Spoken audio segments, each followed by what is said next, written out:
I'm eternally grateful to Sri Mataji Nirmala Devi, who has gone around the world and shown us this energy that we have. I have always been seeking for a deeper connection with God.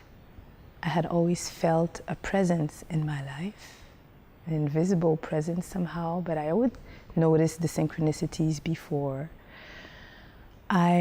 But you know, I was educated also in this notion of an outside God that sometimes you have to fear, or somehow I could not relate.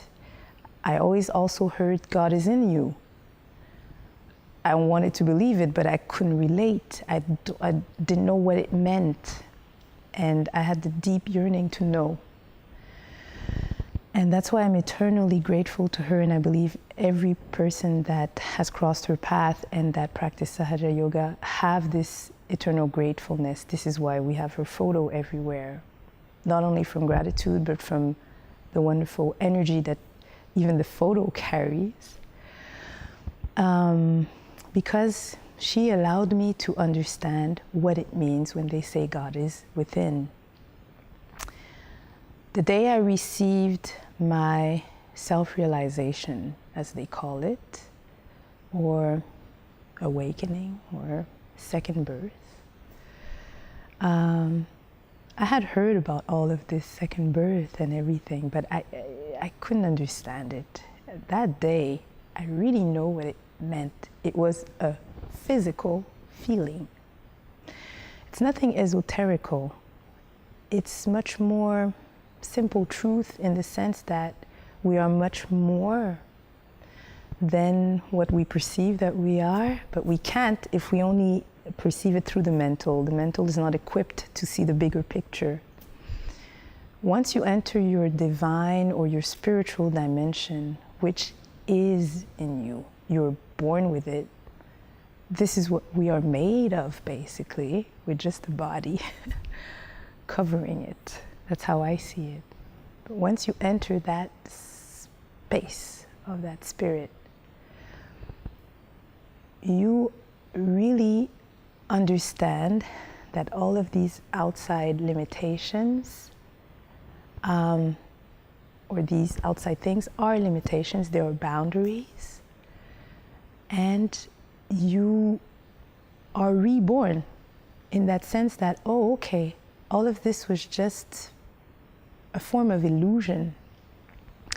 You enter a space where you are much bigger than all of this, where you are absolutely not attacked by any stress or anything really, because nothing really matters.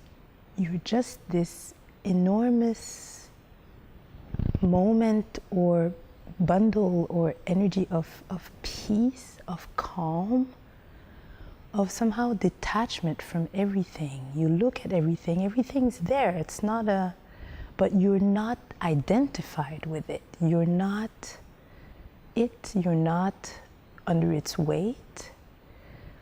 This is where you realize this world is man-made for us to accompany our passage on earth.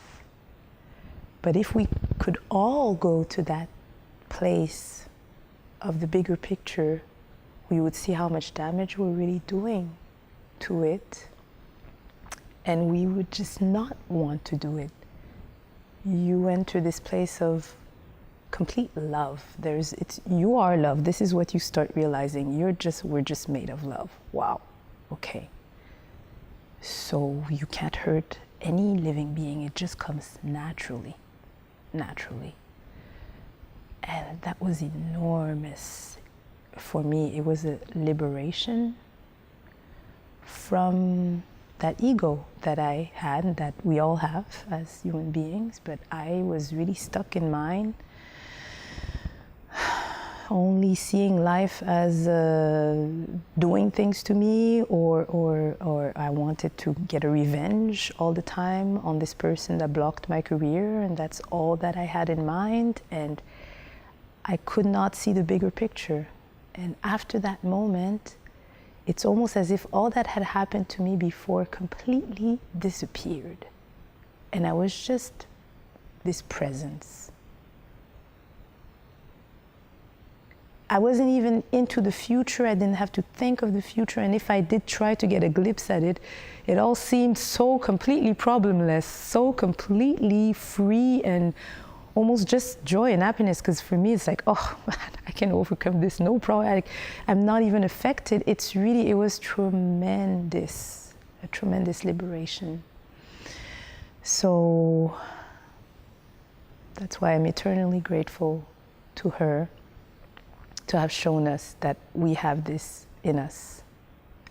And the big thing that made me stay, that I'm still into this movement since 2007, is that when you live the moment like that, you cannot imagine that you have to pay something for it. And when they confirm, well, you don't pay for something like that, this is something completely else, then I realized this is true spirituality. This is really giving from your heart, just for the emancipation of everybody. So that's why I believed in it, and I'm still there.